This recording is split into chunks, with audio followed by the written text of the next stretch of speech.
Kita sudah memasuki persidangan di PT UN sudah hampir tahap akhir ya.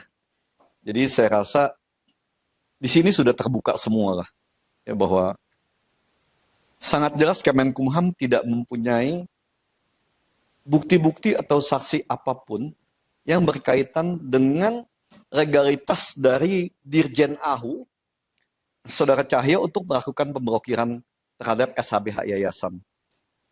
Kecuali hanya satu yang tadi terbuka secara umum ya, karena tadi sidang kan terbuka untuk umum ya. Di situ pada saat Pak Rektor ya, Pak Rajes menjadi saksi, di sana kan sangat jelas bahwa dalam pertemuan antara Dirjen AHU dengan Senat Universitas 17 Agustus dan Yayasan atas perintah dari Pak Sekjen, Pak Bambang waktu itu ya. Di sana kita, itu bukan kita jadi ya, Senat 17 Agustus itu sempat diterima oleh Dirjen AHU itu ya, Saudara Cahyo. Pada saat ditanyakan alasannya cuma satu. Jadi Rudiono itu kalau ingin mengadakan penggantian terhadap Rudiono itu gampang, cuma satu syaratnya. Penggantinya harus petinggi PDIP. Tidak boleh Pak Bambang Suristomo. Ya, karena dianggap kalau penggantinya bukan dari PDIP dikhawatirkan nasionalisme dan desoekarnoisasi ini bisa berjalan di 17 Agustus. Jadi kemungkinan kita akan ada degradasi tentang Soekarnoisme di 17 Agustus. Ya, jadi Dirjen AHU bersikeras bahwa kalau ingin dibuka ya harus petinggi PDIP sebagai penggantinya. Ya. Itu aja yang poin utama yang terbuka dalam sidang tadi ya.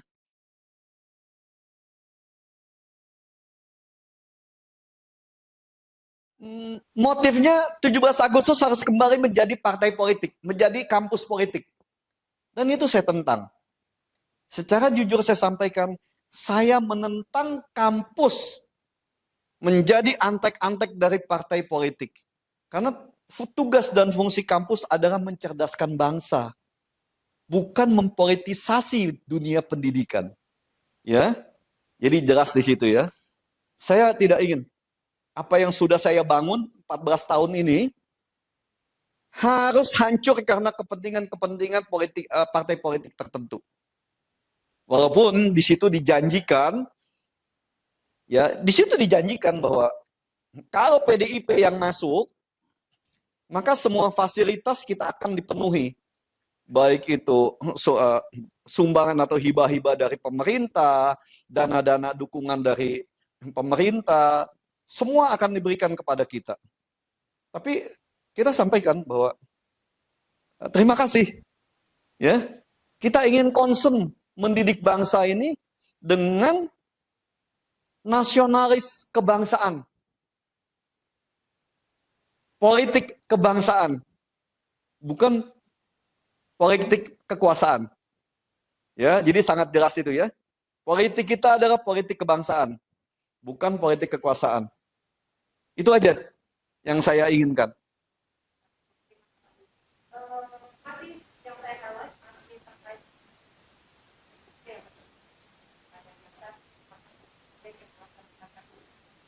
harusnya Pak Bambang modifikasi. Pak Bambang yang hadir ketemu kan? Ya. Ada kabar penolakan sebagai saksi, Pak dapat tanggapannya? Ya begitu. Pada hari ini, pada sidang PT UN hari ini, memang oleh Pak Rudi memintakan 3 orang saksi, Pak Rajes, Maruli dan saya. Pak Rajes dan Maruli dimintakan keterangan sebagai saksi. Pada saat kami diminta ditolak oleh hakim dengan alasannya lah. Ya buat saya ini tidak begitu menggembirakan. Karena apa? Di kampus kita ini kan banyak sarjana hukum, ya, mulai hukum pidana, macam-macam lah, termasuk hukum tata negara. Jadi mereka tahu betul bahwa proses perizinan satu lembaga itu pada Kumham, itu prosesnya harus begini-begini. Mulai notaris, akte, dan sebagainya. Oleh sebab itu, waktu kita konsultasi dengan teman-teman di kampus ini, waktu kami perizinannya diblokir, semua teman-teman dari yang ahli hukum itu heran, apa alasannya gitu loh. Gak ada alasan untuk memblokir kita. Misalnya alasan karena misalnya kampus bergolak, kemudian dosen-dosen nggak dibayar, mahasiswa nggak mau bayar kuliah atau bergolak lah. Nggak ada apa-apa. Malah kita sebagai kampus itu sudah berjalan dengan baik. Pak Rektornya Pak Rajes, Ibu Rektornya Pak Virgo sebelumnya, itu sudah berjalan dengan baik. Akreditasi juga bagus ya. Ini pontang-pantingnya yayasannya waktu itu Pak Rudi. Akreditasi bagus, kemudian penilaian dari lembaga-lembaga negara itu bagus. Jadi tadinya kita nggak punya akreditasi, nggak punya izin, kita berhasil akreditasi yang bagus.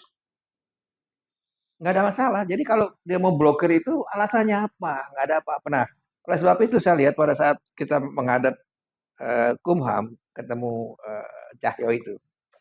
Ya, jadi kita kaget juga. Jadi saya nilai Kumham sekarang mencoba mengapa ya? Mengakuisisi, bukan akuisisi. Mencoba melemahkan integritas perguruan tinggi melalui langkah politik. Nggak boleh dong. Masa Kumham ingin melemahkan integritas perguruan tinggi melalui langkah politik? Kita kan bukan lembaga politik, apalagi pendidikan tinggi. Ya, masa dia mau lemahkan dengan langkah politik? Nah, buat saya, nah itu yang kedua, bahwa Kumham telah mencoba dengan sekuat tenaga untuk memasukkan ide-ide partisan pada kampus kita. Nah, kalau kita udah jadi partisan, tentu kita akan berhadapan dengan kelompok partisan lain. Nggak akan selesai masalah. Jadi misalnya kampus kita partisan, kelompoknya Kumham, nanti ketemu dengan kelompok lain partisan, kelompoknya siapa. Itu akan terjadi persaingan yang tidak sehat. Bukan persaingan tentang ide atau gagasan, tapi persaingan tentang golongan-golongan politik. Nah, itu membuat kampus kita jadi akan kacau terus, hanya menghasilkan orang-orang yang fanatik pada golongan politiknya sendiri. Bukan mencoba mengembangkan ilmu pengetahuan. Itu yang saya lihat Kumham bekerja ke arah sana. Dan itu saya kira sangat menyakitkan hati kami, karena kita merasa bahwa jangan coba seperti itulah. Sebab jangan gunakan politik pendidikan sebagai alat kekuasaan. Jangan gunakan politik pendidikan sebagai alat kekuasaan. Sebab kalau itu terjadi, penguasa berganti, maka politik pendidikan akan ganti pula pada rezim yang baru. Akhirnya nggak akan selesai membangun pendidikan kita ini. Ya, saya kira itu. Terima kasih. Ya, kalau saya sebagai rektor mengikuti proses ini adalah salah satu proses yang sangat memalukan bagi integritas bangsa kita. Yang kami hadapin bahwa kami harus berhadapan dengan oknum-oknum penguasa di negeri ini. Membangun Universitas 17 Agustus itu nggak gampang loh. Kami mengikuti mulai dari zamannya Bu Virgo sebagai rektor, ya saat itu melalui Pak Rudiono Darsono, kami cuma diperintahkan untuk membangun kampus ini menjadi kampus yang mandiri dan profesional.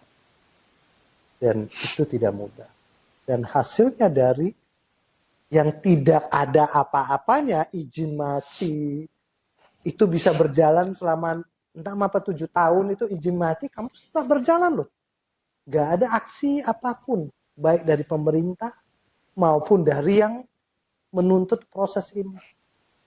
Pak Rudiono Darsono datang, meng-hire para profesional, dan ini dikembangkan sekarang menjadi akreditasi baik sekali. Jadi ini satu proses penzoliman kalau saya boleh sampaikan, penzoliman terhadap pendidikan tinggi, terhadap perguruan tinggi. Bagaimana anak bangsa bisa maju, memiliki integritas yang tinggi, kalau dipimpin oleh oknum-oknum penguasa yang mentalnya sangat lemah. Mungkin itu dari saya. Baik, terima kasih Pak Rajes. Selanjutnya saya ke Bu Virgo. Bagaimana Bu Virgo melihat peristiwa ini, Bu Virgo? Ya, karena waktu itu pertama sekali yang hadir di kampus ini, ya, di tengah carut marutnya pengelolaan Universitas 17 Agustus kan Pak Rudiono Darsono. Ya, saya juga kan termasuk yang terpilih ya Pak, terpanggil untuk menyelesaikan ini di bawah arahan Pak Rudiono Darsono. Kasarnya gini, ya kalau waktu saat itu tidak dimulai perbaikan itu, udah pasti kampus yang katanya didirikan para nasionalis ini udah pasti hilang. Ya, karena izinnya mati 7 tahun, ya itu penuh dengan perjuangan ya. Dan pada saat itu Pak Rudi harus segera mengambil keputusan yang ekstrim kalau dari sebuah perguruan tinggi itu adalah nggak boleh terima mahasiswa baru. Artinya kita harus survive dengan mahasiswa yang jumlahnya sekarang ini Pak ya. Kedua, waktu itu tidak boleh ada wisuda karena banyak hal yang pengeluaran ijazah itu tidak sesuai dengan itu. Jadi saya karena waktu itu dipilih sebagai rektor, kemudian di bawah arahan beliau kita melakukan komunikasi kemanapun untuk menyelesaikan persoalan kita, karena kampus ini sampai kemana-mana jualannya waktu itu ya Pak ya. Jadi kita kesana kemari, akhirnya terjadilah perubahan. Kampus itu hanya bisa jalan kalau yayasannya juga jalan. Nah persoalan seperti ini kan berarti akan mengganggu operasional kampus karena universitas itu di bawah naungan yayasan. Kalau ada perubahan di yayasan, itu kan berarti kan strukturnya juga harus strukturnya berubah, itu kan harus ada legalitasnya. Nah kalau legalitasnya bermasalah, itu operasionalnya kampus juga akan bermasalah gitu loh.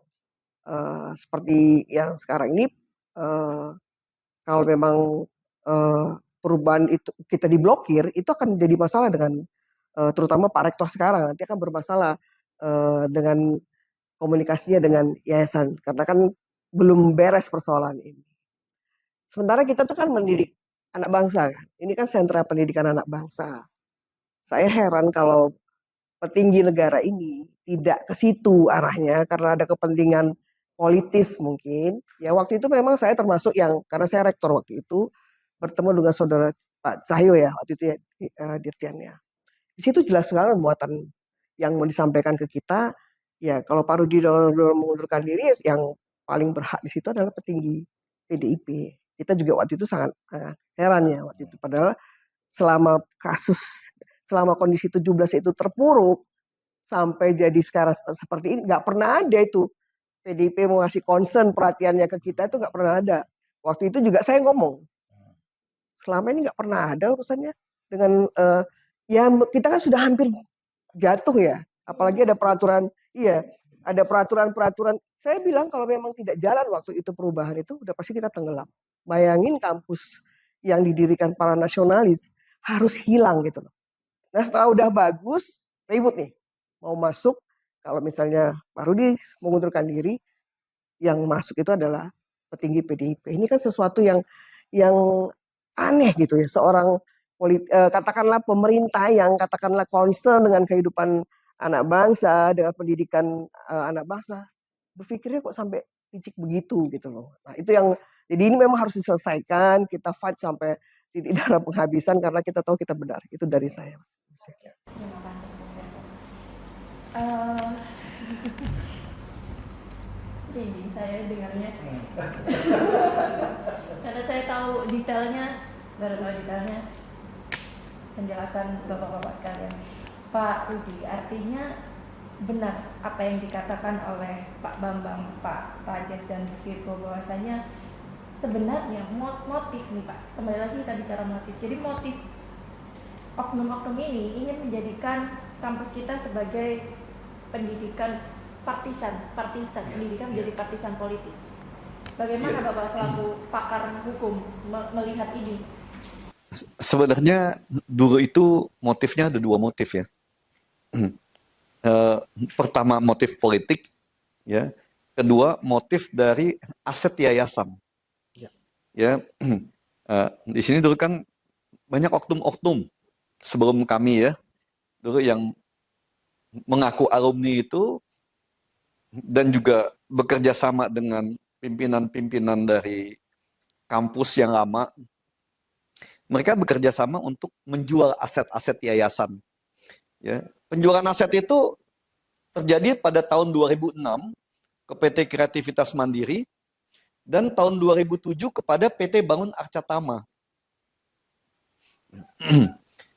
Nah, setelah semuanya ini berjalan, kampus tidak lagi mempunyai lahan ataupun aset yang bagus, mereka mulai pergi satu-satu kan. Satu-satu pergi itu pada saat saya diangkat menjadi ketua yayasan tahun 2010, kampus sudah nggak punya apa-apa. Ya, karena dokumen kita lengkap semuanya. Ya, bagaimana penjualan tahun 2006 itu kepada PT Bangun Arca Tama, akte jual beli 2007 itu kepada PT Kreativitas Mandiri. Mandiri.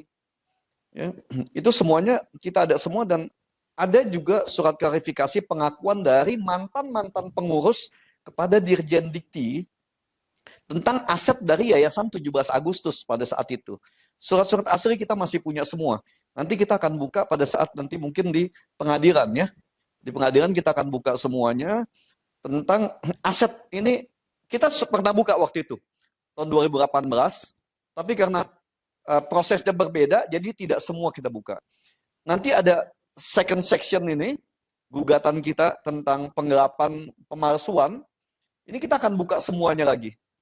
Ya, tentang semua dokumen itu.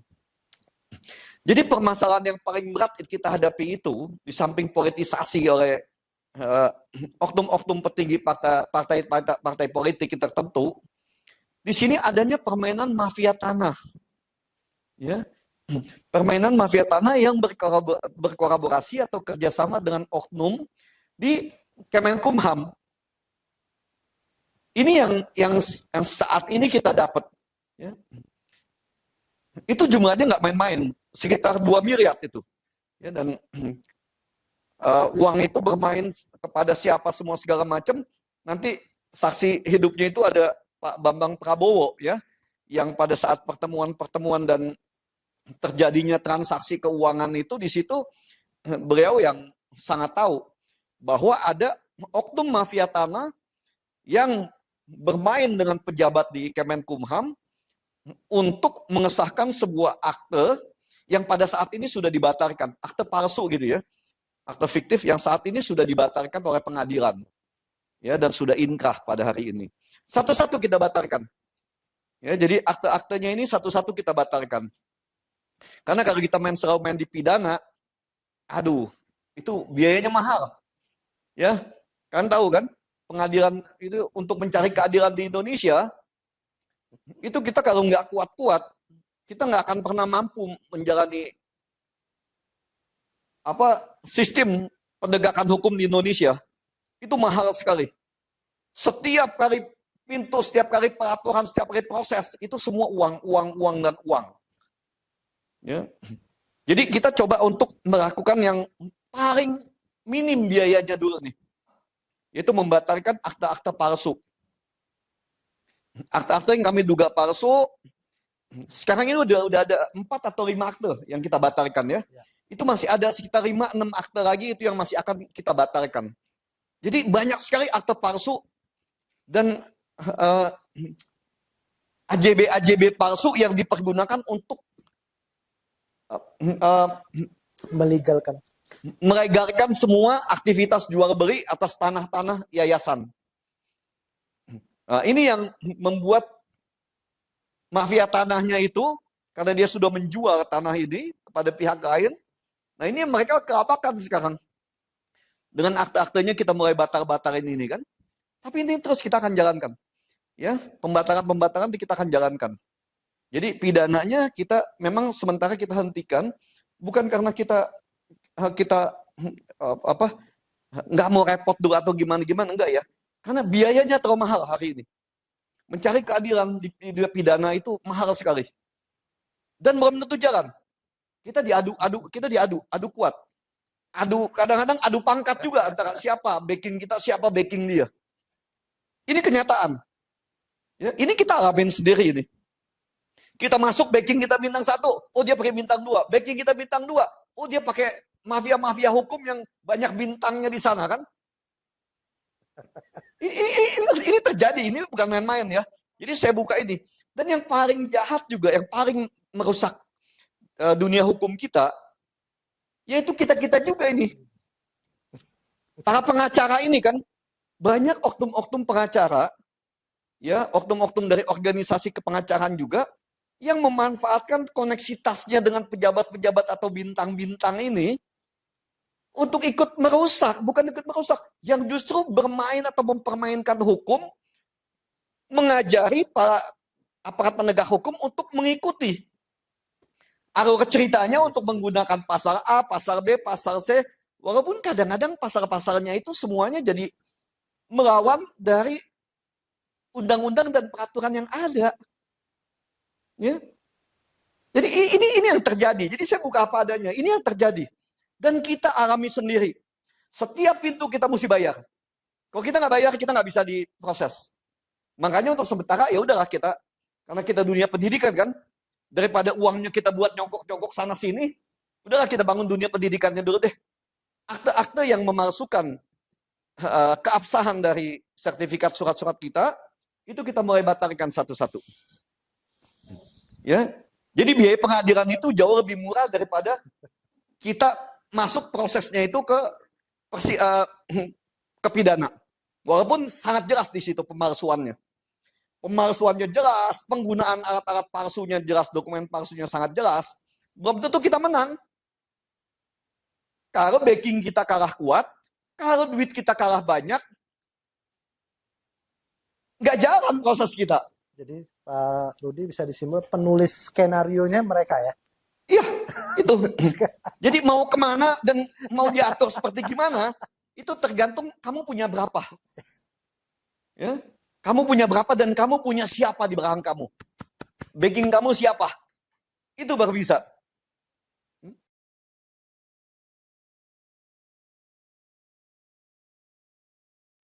Gini ya, sebagai manusia, bohong kita nggak punya rasa takut.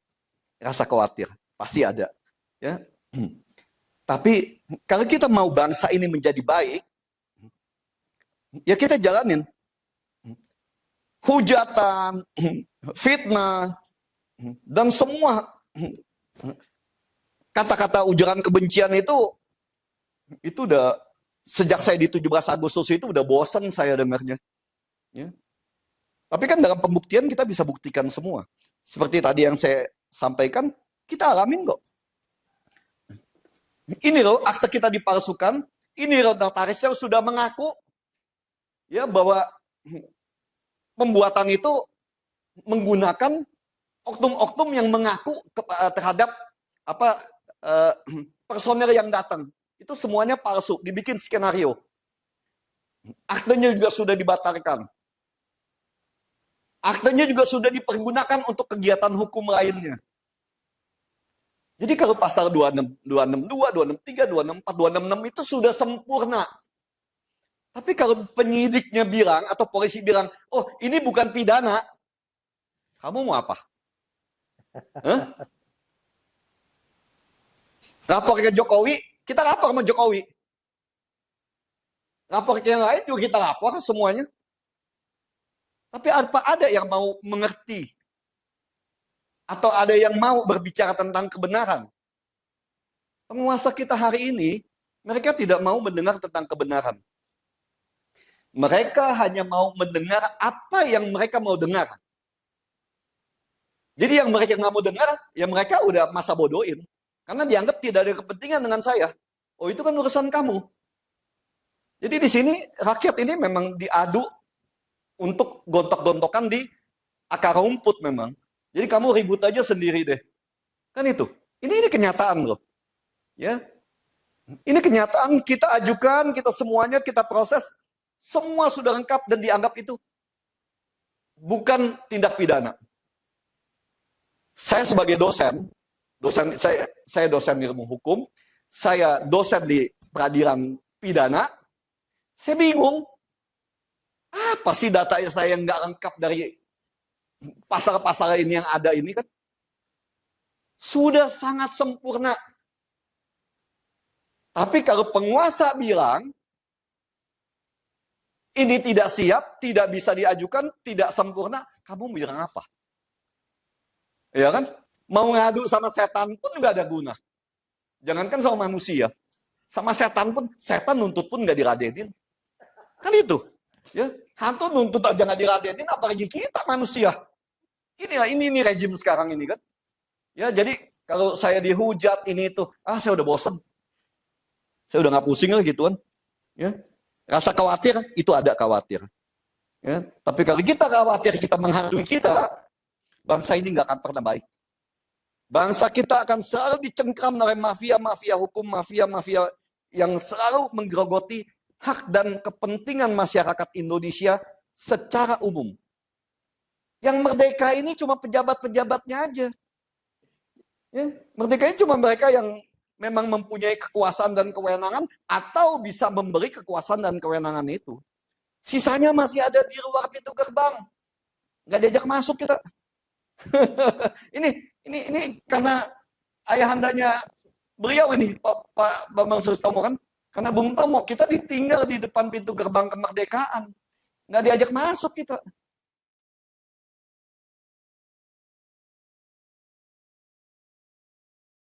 Saya sebagai tamu, sebagai alumni, kebetulan pada saat itu saya ingat bahwa Prof. Tom sakit-sakitan. Saya diangkat sebagai asisten beliau, mendampingi beliau.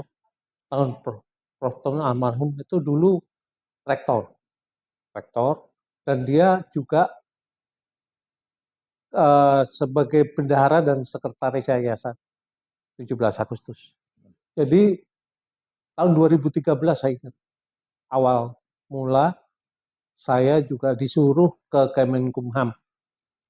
Pada saat itu Prof. Tom perlu dana, kebetulan ada kerjasama dengan, seingat saya, Bapak Teja Wijaya dari Geraha Mardika, perlu dana, minta uang untuk universitas. Saya kebetulan di depan Kumham, saya ikut. Teja marah-marah.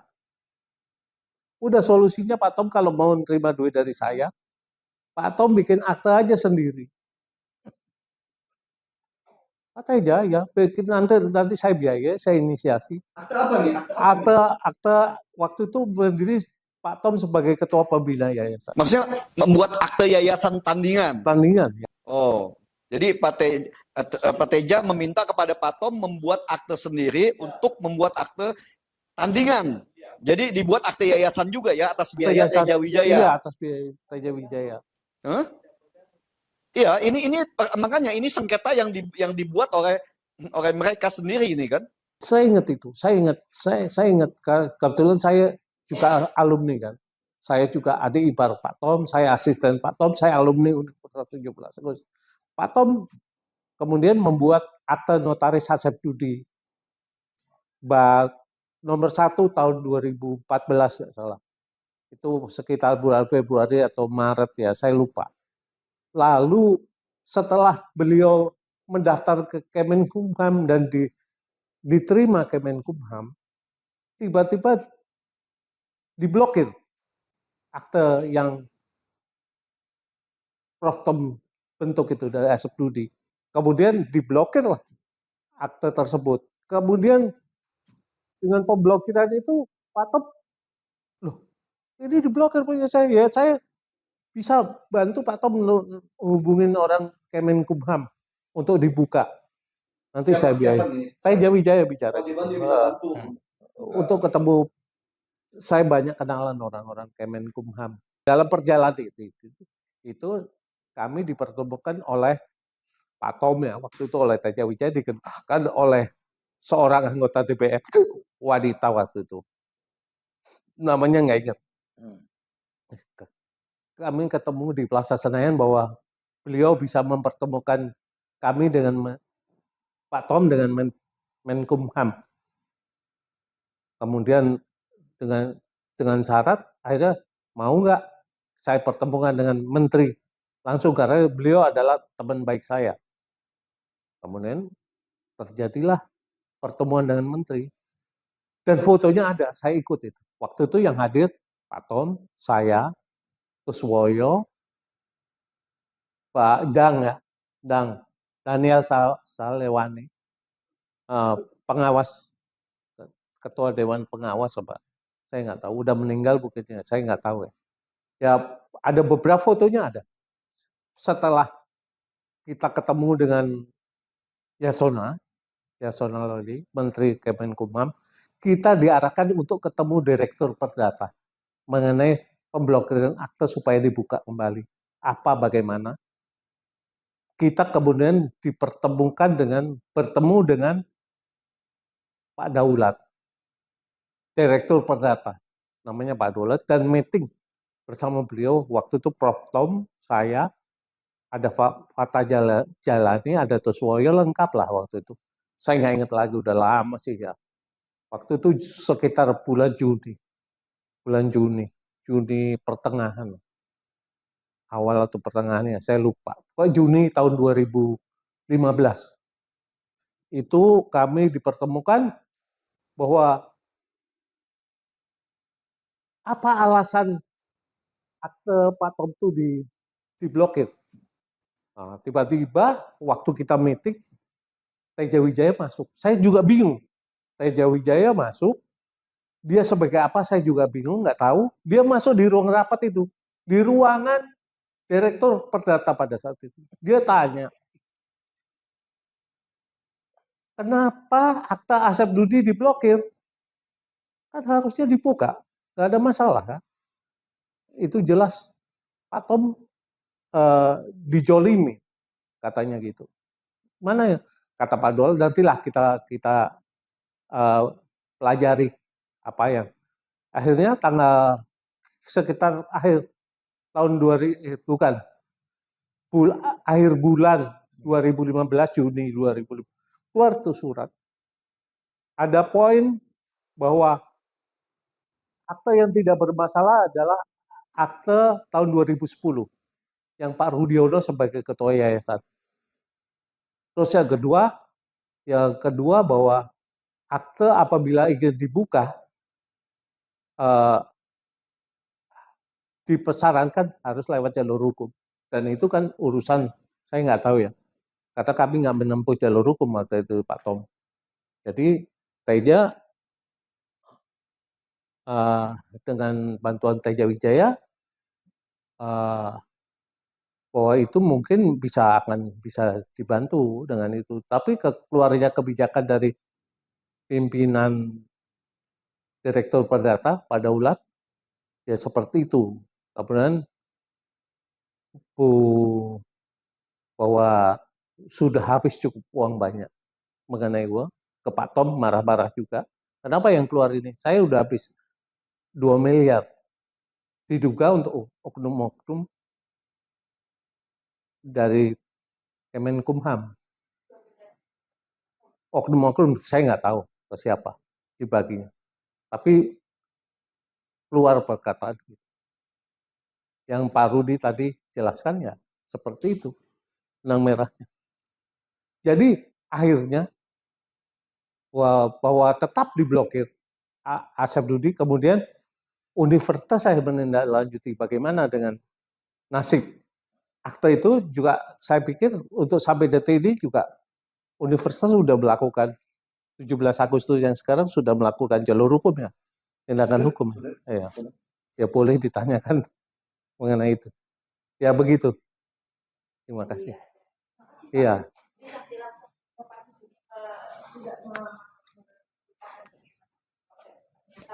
Dua M yang dijanjikan supaya keluar itu surat waktu tapi ternyata baru di jalur hukum yang ditempuh saat itu. Nah, sudah selesai. Ya, kita sudah memenangkan semuanya itu dan kita sudah membatalkan akte fiktif yang tadi disampaikan oleh Saudara Bambang Prabowo itu dibuat atas permintaan Teja Wijaya kepada Prof. Thomas Noah Pea. Ya, dengan membuat akte itu, maka Prof. Thomas akan diberikan uangnya itu. Sudah selesai, kita sudah ajukan secara jalur hukum, dan sudah inkrah. Di samping itu juga sudah dibatalkan secara resmi oleh pengadilan akte tersebut. Jadi sebenarnya permasalahannya sudah selesai. Jadi permasalahan untuk keabsahan identitas dari yayasan sendiri sudah tidak ada lagi permasalahan.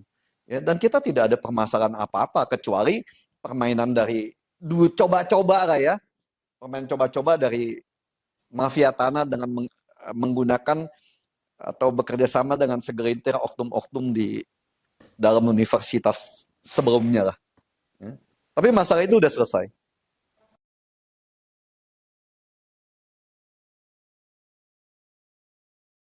Jadi begini, ya. Jadi justru itu kita khawatir sekali ya. Ada kepentingan mafia tanah di sini bergabung dengan kepentingan politik. Ini yang sangat berbahaya, ya.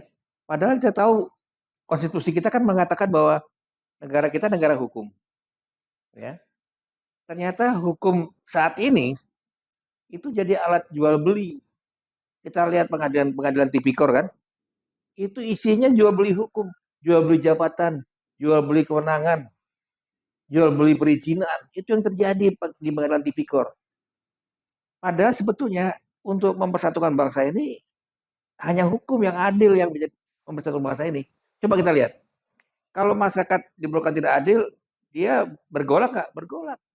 Sekarang ini apa yang terjadi?